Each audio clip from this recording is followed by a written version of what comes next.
Every decision that you make has consequences.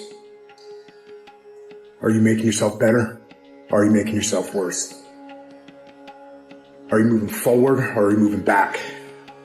Are you making progress or are you stagnating?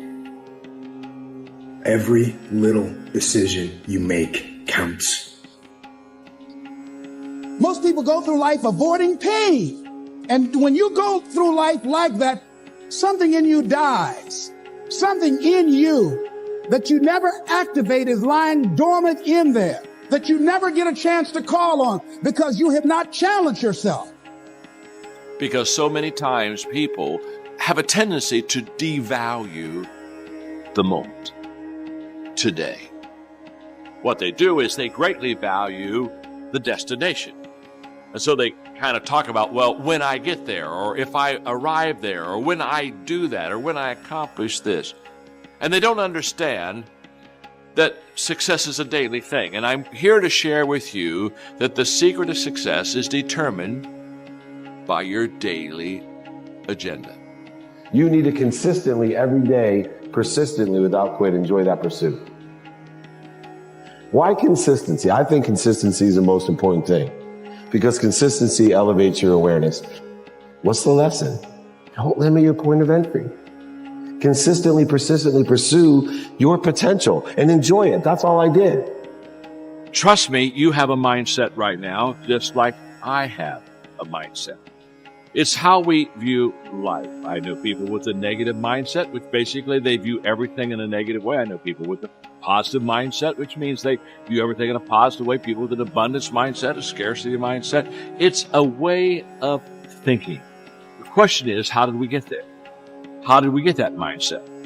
Through practice and habits. You see, the things I do today determines the habits I have tomorrow, which determines the mindset that I have for life. So go back to what you do daily and ask yourself, what kind of a mindset am I developing today? A new discipline immediately alters your life direction. You don't change destinations immediately. That is yet to come. But you can change direction immediately. And direction is very important. Discipline cooperates with nature. Everything strives. It is a common life function. How tall will a tree grow? As tall as it can. Everything strives to become all it can possibly be. And that striving to become is what discipline is all about. You are the leader of your life. Choose the hard path. The path of responsibility, hard work, and sacrifice. The path of discipline, humility, and ownership that ultimately leads to freedom. Make discipline part of your daily life, and your daily life will get better. Disciplining ourselves to fulfill our natural potential to become all that we can be. And finally, discipline attracts opportunity. Opportunity is always looking for ambition and skill in action. Discipline taps the unlimited power of commitment. The human will in action, driven by inspiration, enticed by desire, tempered by reason, guided by intelligence, can bring you to that high and lofty place called the good life. Now you know the master key to riches is self-discipline. And what we have found is that the most successful people have come to that conclusion as well, is that self-discipline is the master key to success. So for you to write down your goals and make a plan and set priorities and start with your most important task takes tremendous self-discipline. If you haven't done it up to now, it's so hard. But Goethe said everything is hard before it's easy. And everything at the beginning is difficult, but later it becomes easy and automatic. You have to force yourself to discipline yourself at the beginning, but after that, it becomes easier, and you actually feel happy. Now, here's the most wonderful thing. When you discipline yourself to start and complete a task or a part of a task, you feel like an athlete. So here's my question. If an athlete runs in a race and comes in first, what do they call this person? the winner. Exactly. I've studied this hundreds, thousands of hours.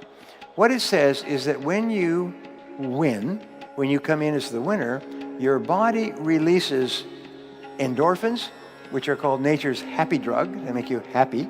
And dopamine, which is a form of energy that you get from a positive experience. So when you complete a task, your body releases these drugs and you feel happy. So they call it, the psychologists call it nature's happy drug. If you want to be happy, just start and complete a task. And you get a zip. Wow. Wow. You feel happy. So I organize my life. So I organize my tasks, and then my wife, Barbara, will come in and say, we're going to have dinner in 10 minutes. So I say, okay, 10 minutes. Let's see, what have I got here that will take 10 minutes? I can do this in 10 minutes. So I'll always end my day with a completed task. It's a real simple thing, and I've done it. I tick it off, complete, down, and I'm happy. And I walk out and I'm smiling. When you make a person feel like a winner, you feel happy. When you discipline yourself to complete a task, you give yourself a buzz. Alfred Adler, one of the top psychologists of history, called this a positive addiction. He said if you start and complete a task, you get a buzz. And the buzz becomes addictive. You start thinking, I want that buzz again. But the buzz is a positive addiction in that it makes you happy when you do it. So every time you start and complete a task, you feel like a winner. And when you feel like a winner, you want to do it again and have that winning feeling. If you want to raise happy, healthy, self-confident children, one of my programs, 21 Great Ways to Raise Happy, Healthy, Self-Confident Children, one of my 21s, is what you do is you make your children feel like winners all the time. If you're happily married, make sure that your spouse feels like a winner all the time. How do they feel like a winner? Is when you praise them or compliment them, thank them for what they did, acknowledge their success, whatever happens to be, make them feel like a winner. Because every single time you start and complete something and it's acknowledged, the person feels like a winner. You know that the greatest speed records, Olympic records, are always broken in front of the biggest crowds. Interesting point. The biggest crowds. You get 10,000 people, you get a record. You get 50,000 people, wow. 100,000 people, they break all the world records. Because the greater the amount of praise and that you get from winning a race or potential winning a race, the faster people run. When I was in high school, I must have been maybe 16 or 17 years old. And I went rock climbing in El Dorado Canyon, near where I grew up in Boulder. I'd been climbing about 3 or 4 years, and I went to do a climb called T2. Now at the time, T2 was a relatively difficult climb. And I went at it with a kind of an arrogant lack of preparation. And I hadn't prepared for being able to do certain kinds of finger cracks. I'll figure it out when I get there. And I also didn't pause, and this is that thing about boldness and discipline, I didn't pause to really double check all my systems. Okay, so I'm on the 4th pitch. I'm about 400 feet above the ground. I'm going across this slanting crack system that I started to have trouble with. My forearms started to engorge with blood and lactic acid, which means at some point, even if you're on a big hold, your hands are going to melt off. Okay. And I'm about to fall. I'm 400 feet above the ground. But it should be okay because there's protection. I'm tied into the rope. I may take a fall, but I'll get caught.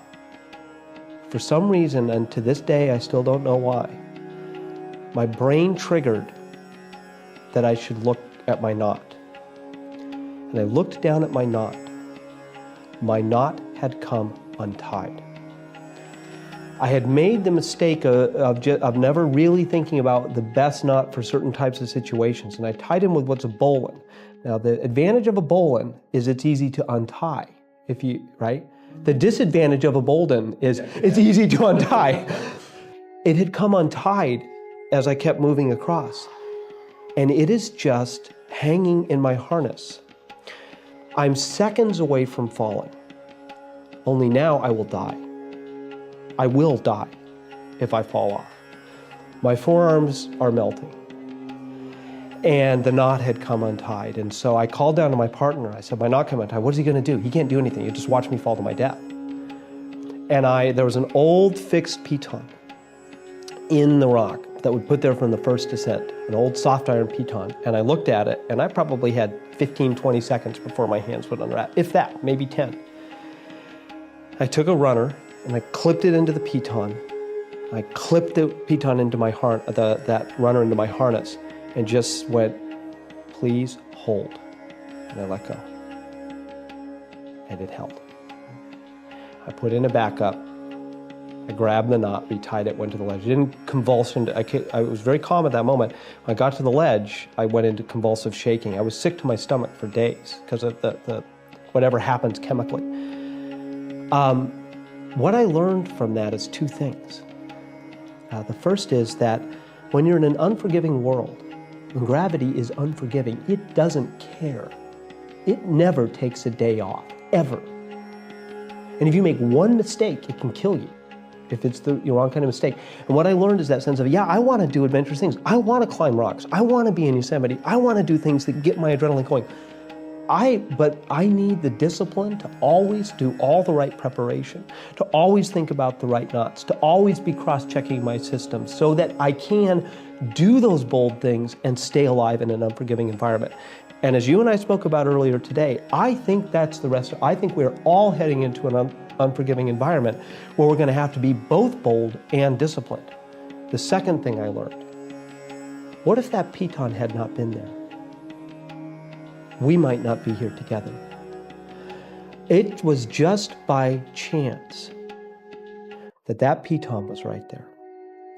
And what you realize when you rewind the tape of your own life is that there are these crucial moments where if the luck had gone the other way, you might have gotten killed.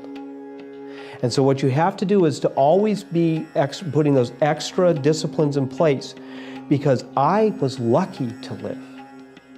And what I took from that is I never want to have to be lucky to live again. I want to live because of my discipline, not because of my luck.